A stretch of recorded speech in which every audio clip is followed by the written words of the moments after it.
ఉండి రాజశేఖర రెడ్డి గారు బ్రతికున్నంత కాలం లక్ష్మణుల్లాగా ఎంత అన్యూన్యంగా ఉండేవాళ్ళో, ఎంత నమ్మకంగా ఒకరికొకరు ఉండేవాళ్ళో ప్రజలందరూ చూశారు. రాజశేఖర రెడ్డి గారి మాటను వివేకానంద రెడ్డి గారు ఎప్పుడూ జవదాటలేదు. అలాంటి వివేకానంద రెడ్డి గారి ఆఖరి కోరిక, చివరి కోరిక నేను ఎంపీగా నిలబడాలి అని నా దగ్గరికి వచ్చి దాదాపు 2 గంటల పాటు నువ్వు ఎంపీగా నిలబడాలమ్మా అని నన్ను ఎంతగానో ప్రాధేయపడ్డారు. ఆయన చివరి కోరిక నేను ఎంపీగా నిలబడాలని. కానీ ఆ రోజు నాకు అర్థం కాలేదు, ఎందుకు నన్ను ఇంతగా ప్రలోభ పెడుతున్నారు, ఎందుకు నన్ను ఇంతగా నిలబడమని అడుగుతున్నారు. ఈరోజు ఆలోచిస్తే అర్థమవుతుంది. కానీ ఇంత జరిగినా కూడా వివేకానంద రెడ్డి మీద కక్ష కట్టినట్టుగా వాళ్ళ రాజకీయ లబ్ధి కోసం వివేకానంద రెడ్డిని హత్య చేస్తే ఈరోజు అదే హంతకులకు అండగా నిలబడ్డవాడు జగనన్న గారు. మరి రాజశేఖర రెడ్డి గారి బిడ్డగా నేను ఏం చేయాలి? రాజశేఖర రెడ్డి గారి తమ్ముడి విషయంలోనే నేను న్యాయం చేయలేకపోతే ఇక ప్రజలకు ఏం న్యాయం జరుగుతుంది?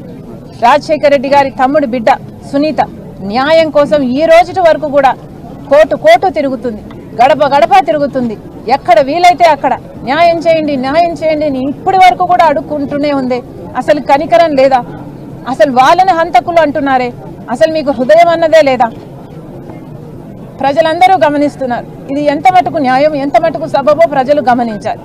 ఈరోజు నేను ఎంపీగా నిలబడ్డానికి కారణం అటు వైసీపీ పార్టీ, జగనన్న గారు అవినాష్ రెడ్డిని ఎంపీగా నిలబెట్టారు కాబట్టి, ఇది అన్యాయం కాబట్టి, ఈ హత్య రాజకీయాలు మేం విరుద్ధం కాబట్టి, ఒక హంతకుడు హత్య చేపించిన వాళ్ళు మళ్ళీ చట్ట సభల్లోకి వెళ్ళకూడదు అన్న నిర్ణయం తీసుకుని ఈరోజు నేను రాజశేఖర రెడ్డి బిడ్డను కడప ఎంపీగా నిలబడడం జరుగుతుంది. ప్రజలందరూ ఆలోచించాలి. రాజశేఖర రెడ్డి గారి కొడుకయ్యుండి రాజశేఖర రెడ్డి గారి ఆశయాలను నిలబెడతానని చెప్పిన జగనన్న గారు ఒక్క అవకాశం ఇవ్వండి అన్నారు. ప్రజలు నమ్మారు, ఒక్క అవకాశం ఇచ్చారు జగనన్నకి. రాజన్న రాజ్యం తెస్తానన్న జగనన్న గారు రాక్షస రాజ్యం తీసుకొచ్చారు.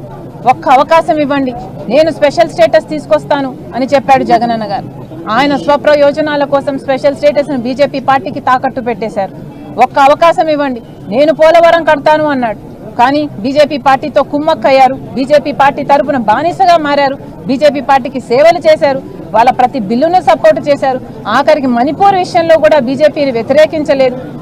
ఒక్క ఛాన్స్ ఇవ్వండి, ఒక్క ఆపర్చునిటీ ఇవ్వండి, రాజధాని కడతాను, ఇలా ఒక్కొక్కటిగా ఎన్ని చెప్పాడు జగనన్న గారు.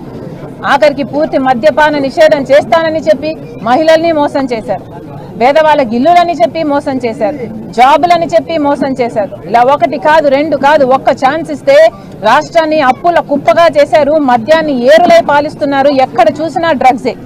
ఇదేనా? ఒక్క ఛాన్స్ ఇస్తే ఏం చేశాడు జగనన్న గారు? ఈరోజు రాష్ట్ర ప్రజలందరూ ఆలోచన చేయాలి. రాజశేఖర రెడ్డి బిడ్డగా నేను చెప్తున్నాను, కాంగ్రెస్ పార్టీని ఆశీర్వదించండి, కాంగ్రెస్ పార్టీకి మళ్ళీ అవకాశం ఇవ్వండి. ఏ కాంగ్రెస్ పార్టీలో అయితే రాజశేఖర రెడ్డి గారు ఎన్ని అద్భుతమైన పథకాలు, ఉపాధి హామీ పథకమైనా, రుణమాఫీ అయినా, ఇలా ఫీజు రీయింబర్స్మెంట్ అయినా, 40 లక్షల మందికి పేదవాళ్ళకి ఇల్లులు కట్టడమైనా, ఇవన్నీ జలయజ్ఞమైన రాజశేఖర రెడ్డి గారు చేసింది కాంగ్రెస్ పార్టీ సహకారం వల్లనే. కాబట్టి మళ్ళీ ఈ కాంగ్రెస్ పార్టీని ఆశీర్వదించాలి. ఆ రాజశేఖర రెడ్డి గారి సంక్షేమ పాలన రాజశేఖర రెడ్డికి బిడ్డగా నేను తీసుకొస్తానని ఆంధ్ర రాష్ట్ర ప్రజలు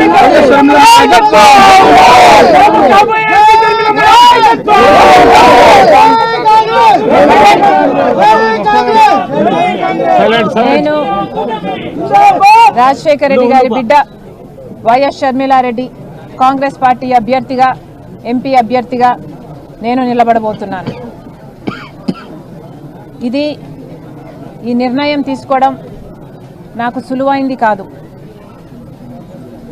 ఈ నిర్ణయం నా కుటుంబాన్ని నిలువున చీలుస్తుంది అని తెలిసి కూడా తీసుకున్న నిర్ణయం. ఈ నిర్ణయం వల్ల రాజశేఖర రెడ్డి గారి అభిమానులు ఎంతోమంది ఏ వైపు వెళ్ళాలో, ఏం చేయాలో తోచని స్థితిలో ఉంటారు అని తెలిసే తీసుకున్న నిర్ణయం. కానీ ఈ నిర్ణయం తీసుకోవడం నాకు తప్పలేదు. ఎందుకంటే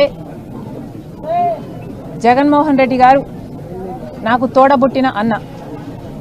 జగన్మోహన్ రెడ్డి గారు అంటే నాకు ద్వేషం లేదు.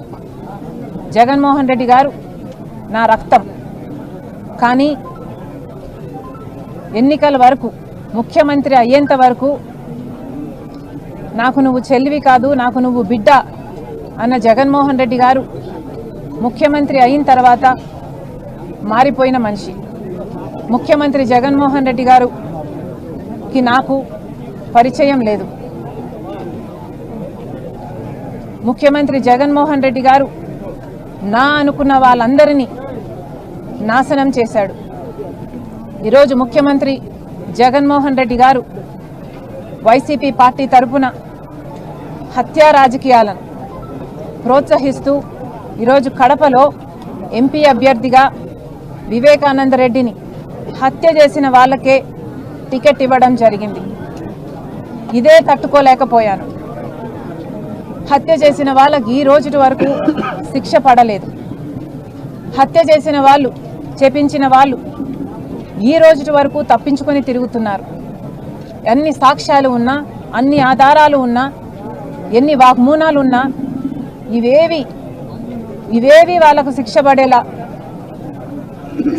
పడడానికి సహాయపడకపోగా అధికారం వాడుకొని ఈరోజు జగన్మోహన్ రెడ్డి గారు వాళ్ళనే రక్షించడమే కాకుండా ఈరోజు వాళ్ళకే మళ్ళీ అవినాష్ రెడ్డి గారికే టికెట్ ఇవ్వడం అన్నది నేను తట్టుకోలేకపోయాను. వైసీపీ పార్టీ, వైసీపీ ప్రభుత్వం రక్తంలో మునిగిపోయింది. వివేకానంద రెడ్డి హత్యను ఆ రోజు రాజకీయం కోసం వాడుకున్నారు అన్న విషయం మాకు ఆఖరి వరకు అర్థం కాలేదు. సాక్షి ఛానల్లో అంత ఘోరంగా వివేకానంద రెడ్డి హత్య జరిగితే వివేకానంద రెడ్డిది హార్ట్ అటాక్ అని మొట్టమొదటగా సాక్షి ఛానలే చెప్పింది. ఎందుకు అన్న విషయం ఆ రోజు మాకు అర్థం కాలేదు. వివేకానంద రెడ్డి